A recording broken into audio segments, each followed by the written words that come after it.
ప్రభువును ప్రియ రక్షకుడైన దేవుని పేరట మీ అందరికీ శుభాభివందనములు తెలియజేసుకుంటున్నాను. జీసస్ ను క్రియేషన్ మినిస్ట్రీస్ ద్వారా ఈ రీతిగా ప్రతిరోజు అనుదిన ఆహారంను మీతో పంచుకోవడానికి దేవుడిచ్చినటువంటి కృపను బట్టి దేవునికి ఎనలేని కృతజ్ఞతలు. వాక్య ధ్యానంలోనికి మనం వెళ్దాము. రోమీలకు రాసిన పత్రిక 12వ అధ్యాయము 2వ వచనం. మీరు ఈ లోక మర్యాదను అనుసరింపక ఉత్తమమును అనుకూలమును సంపూర్ణమునయ్యున్న దేవుని చిత్తమేదో పరీక్షించి తెలుసుకున్నట్లు మీ మనసు మారి నూతన మగుట వలన రూపాంతరము పొందుడి. సాధారణంగా క్రైస్తవుల నోటి నుండి వినబడే మాట దేవుని చిత్తమే నెరవేరునుగాక అని. దేవుని ఇష్టం నెరవేరాలని కోరుకోవడం నిజంగా గొప్ప విషయమే. కానీ విచిత్రం ఏమిటంటే ఆయన చిత్తం నెరవేరాలని కోరుకుంటాము, కానీ ఆయన చిత్తానుసారంగా జీవించడానికి మాత్రం అస్సలు ఒప్పుకోరు. ప్రార్థనలో కూడా స్వంత చిత్తమే నెరవేర్చుకోవడానికి పట్టుబడుతూ ఉంటారు. దేవుని చిత్తం అనేది పెదవులకు మాత్రమే పరిమితమైపోతుంది, హృదయంలో మాత్రం స్వీయ చిత్తమే. దేవుని యొక్క చిత్తము అంటే ఏమిటి? దేవుని చిత్తము అంటే దేవుని యొక్క ఇష్టం. దేవుడు నీ పట్ల ఒక ప్రత్యేకమైన ప్రణాళికను కలిగి ఉండి ఆయన ఉద్దేశాలను నీ పట్ల నెరవేర్చాలని ఆయన ఇష్ట ప్రకారం నిన్ను ఈ లోకంలో జన్మింపజేశారు. నీ పట్ల ఎట్లాంటి ఉద్దేశాలను ఆయన కలిగి ఉన్నారో వాటిని నెరవేర్చడం దేవుని యొక్క చిత్తం. మరి ఆ దేవుని యొక్క చిత్తం మన జీవితంలో ఎందుకు నెరవేరడం లేదు? దేవుడు తన చిత్తాన్ని నెరవేర్చుకునే సామర్థ్యం ఆయనకి లేదా అంటే ఆయన సర్వశక్తిమంతుడైనటువంటి దేవుడు. ఆయనకు అసాధ్యమైనది ఏదియూ లేదు. ఆయన మన పట్ల తన చిత్తాన్ని నెరవేర్చుకోగలరు. అయితే ఆయన తన చిత్తం నెరవేర్చుకోవడానికి మనిషిని బంధకాలలో ఉంచకుండా సంపూర్ణమైన స్వేచ్ఛనిస్తూ ఆ స్వేచ్ఛను ఉపయోగించుకొని ఎట్టి రీతిగా నీ జీవితాన్ని జీవిస్తావో దానికి ప్రతిఫలంగా పొందబోవు 2 నిత్యమైన గమ్యాలను ముందుగానే స్పష్టంగా ఆయన తెలియజేశారు. ఇక్కడ నీకు ఇవ్వబడిన స్వేచ్ఛను ఎట్టి రీతిగా వాడుకున్నావో అదే దేవుని చిత్తం నీలో నెరవేరడానికి ప్రధాన కారణమవుతుంది. ప్రియ స్నేహితుడా, వాక్యం వింటున్నటువంటి ప్రియ దేవుని బిడ్డ, దేవుడు తన చిత్తాన్ని తెలియజేయడానికి అటు యోగ్యమైన జీవితాన్ని నీవు జీవించగలుగుతున్నావా? దేవుడు తన చిత్తాన్ని తెలియజేస్తే బదులు చెప్పకుండా స్వీకరించే మనసు నీకుందా? దేని విషయంలో దేవుని చిత్తము కొరకు ఎదురు చూస్తున్నావో దాని విషయంలో ముందుగా నీవు అట్లాంటి తీర్మానం చేయకుండానే నిజంగానే దేవుని చిత్తం కొరకు నీవు ఎదురు చూస్తున్నావా? నీవు అనుకున్నట్లు జరగకపోతే అది దేవుని చిత్తం కాదని, అట్లా జరిగితే దేవుని చిత్తమని నీకు నీవే సర్ది చెప్పేసుకుంటున్నావా? వాక్యానుసారంగా నీ జీవితాన్ని మలుచుకోకుండా ఏవో కొన్ని వాక్యాలను నీకు అనుకూలంగా మలుచుకొని అదే దేవుని చిత్తం అని సమర్థించేసుకుంటున్నావా?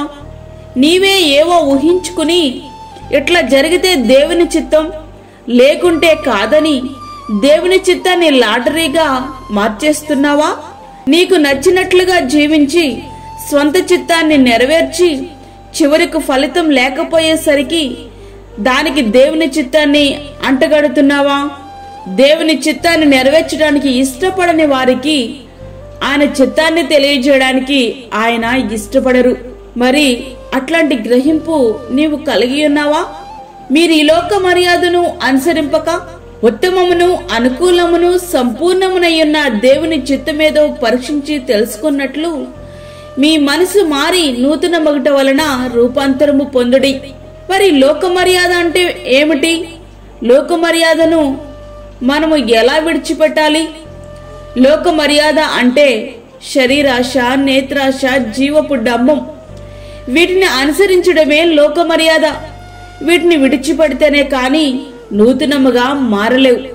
నూతనముగా మార్పు చెందకపోతే దేవుని చిత్తాన్ని నీవు తెలుసుకోలేవు. మారు మనసు పొందాలి. మునుపటి ప్రవర్తన విషయంలోనైతే మోసకరమైన దురాశల వలన చెడిపోవు మీ ప్రాచీన స్వభావమును వదులుకొని మీ చిత్త వృత్తి యందు నూతన పరచబడిన వారై నీతియు యథార్థమైన భక్తియు గలవారై దేవుని పోలికగా సృష్టింపబడిన నవీన స్వభావమును ధరించుకొనవలెను. ఎఫెసీయులకు రాసిన పత్రిక 4వ అధ్యాయము 22 నుంచి 24 వచనములు.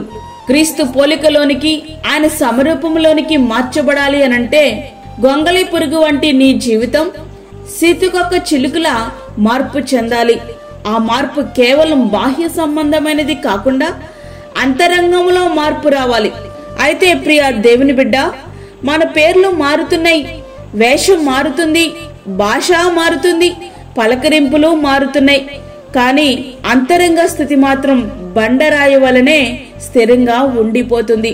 అట్లా కాకుండా గొంగళి పురుగు వంటి పాప సహితమైన అసహ్యకరమైన నీ జీవితాన్ని ప్రభు పాదాల చెంత కృమ్మరించి పరిశుద్ధతలోనికి ప్రవేశించాలి. లేకుంటే దేవుని చిత్తాన్ని నీవు ఎన్నడూ తెలుసుకోలేవు. దేవుడు కూడా ఆయన చిత్తాన్ని నీకు తెలియచేయలేరు.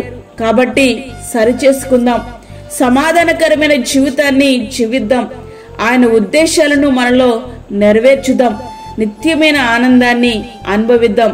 అటువంటి కృప ధన్యత ప్రభు మనకి అనుగ్రహించునుగాక. ఆమేన్. వాక్యం విన్న ప్రియ దేవుని బిడ్డ, ప్రార్థనలో ఏకీభవించు. పరిశుద్ధమైన తండ్రి, ప్రేమగల యేసు ప్రభువా, శ్రేష్టమైన మరి ఒక దినము మా జీవితంలో మీరు అనుగ్రహించారు. నీకు వందనాలు. ఈ దినమంతటికి కావలసిన నీ కృపను మాకు తోడుగా ఉంచండి ప్రభువా. ప్రతి విధమైన శోధన, కీడు, ప్రమాదం నుండి మీరు మమ్మల్ని తప్పించండి. దిన అవసరతలు మీరు తీర్చండి ప్రభువా. అదే విధంగా విన్న వాక్యము మా హృదయంలో ఫలించినట్లుగా నీ చిత్తాన్ని తెలుసుకుని నీ చిత్త ప్రకారంగా జీవించుటకు నీ కృప మాకు దయచేయండి. బలహీనులను, చంటి బిడ్డలను, వృద్ధులను మీరు జ్ఞాపకం చేసుకోనండి ప్రభువా. వారికి కావలసిన నీ కృపను సమృద్ధిగా దయచేయండి.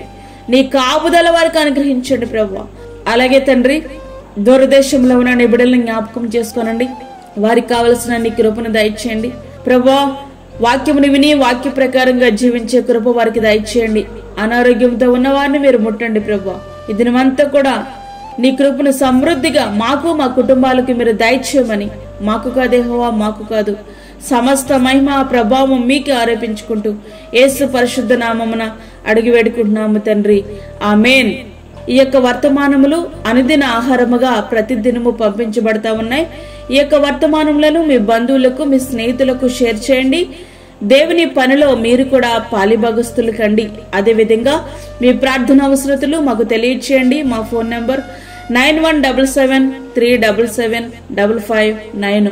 దేవుడు మిమ్మును, మీ కుటుంబమును దీవించునుగాక. ఆమేన్. దేవుని సేవలో మీ సహోదరి అన్నామణి సాల్మన్.